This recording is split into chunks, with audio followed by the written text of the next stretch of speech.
সৰু পূজাৰ বাৰ্থডে স্কুলৰ পৰা আহিলোঁ পাহৰি থাকিলোঁ কালি ৰাতি মাকে ফোন কৰি মাতিছিলে তাৰপিছতে স্কুলৰ পৰা আহি পাহৰি থাকিলোঁ শুই থাকিলোঁ গিফ্ট দিবলৈ একোৱে অনা নহ'ল সেইকাৰণে পিকু টিয়কত আছিলে পিকুক ফোন কৰি কিতাপ 3খন অনোৱাই দিলোঁ কিতাপ তাইক বাৰ্থডে বুলি গিফ্ট দিম সিটোপদেশৰ সাধু বীৰবলৰ সাধু বুঢ়িয়াইৰ সাধু আগতে বুঢ়িয়াইৰ সাধুখন শকত আছিলে লক্ষ্মীনাথ বেজবৰুৱা আমি পঢ়াখন শকত আছিলে গোটেই সাধু আছিলে এখন কমিক্স টাইপৰ মানে কমিক্সেই হয় এনেকৈ গোটেইখিনি সাধু নাই কেইটামান সাধু আছে পঢ়ি বিৰাট ভাল লাগিব আমাৰ ধুনধুনেও পঢ়িব ডাঙৰ হ'লে সাধুবিলাক এতিয়া আখৰেই চিনি পোৱা নাই নহয় দুই এটাহে চিনি পাইছে আৰু বীৰবলৰ সাধু যে কিমান পঢ়িছিলোঁ নহয় আমি সৰু হৈ থাকোঁতে কিবা এটা পাতিলে কিতাপ পত্ৰকে গিফ্ট দিয়ে যে এতেই আমিও দিওঁ যে এতেই অকল কিতাপতকৈ মানে বেলেগ অপশ্যন নাছিলেই এতিয়া হেৰাই গ'ল নহয় মোবাইলৰ দিনত সেইকাৰণে ভাবিছোঁ যিহেতু জুবিনদাৰ মৃত্যুৰ পিছৰ কথাষাৰ আকৌ মনলৈ আহি গ'ল নহয় কিতাপৰ নিজেহে পঢ়ি থকা হয় আনক তেনেকৈ গিফ্ট দিয়া নহয় সেইকাৰণে ভাবিছোঁ এতিয়া বাৰ্থডে চাৰ্থডে কিবা কিবি আহিলে গিফ্ট দিম সৰু ল'ৰা ছোৱালীবিলাকে এইবিলাক পঢ়ি ৰস পাব কিবা এটা শিকিব পাৰিব মোবাইলৰ পৰা দূৰ হৈ থাকিব এয়া দিয়া দেখা কিবা এটা লিখি নিব লাগিব মই গমেই নাপাওঁ কেইবছৰ হ'ল ছোৱালীৰ আজি বাৰ্থডে মই গমেই নাপাওঁ তাইৰ কলতহে গম পাইছোঁ এতিয়া 13 বছৰ মই মৰিলোঁ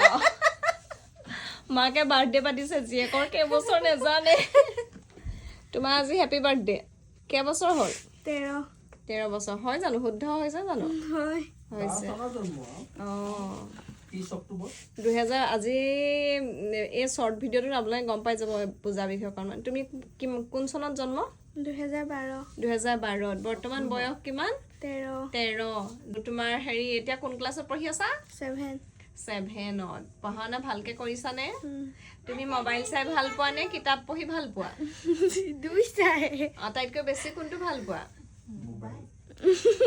মোবাইল চাই বেছি ভাল পায় বেয়া কথা সেইটো আৰু তোমাৰ বা এজনী আছে হয় নে বা লগত তুমি দন লাগা নি লাগো কোন জিকে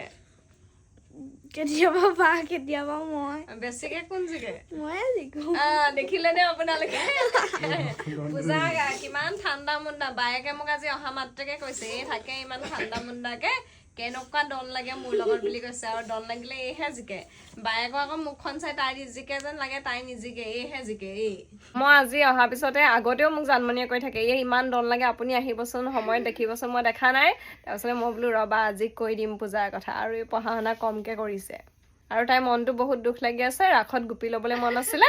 ঘৰৰ পৰা দূৰ অনা নিয়া কৰিবলৈ মানুহ নাই সেইকাৰণে মন চন মৰি আছে আৰু আপোনালোকৰ তাত ৰাস পাতিছে যদি গোপি লাগিলে যোগাযোগ কৰিব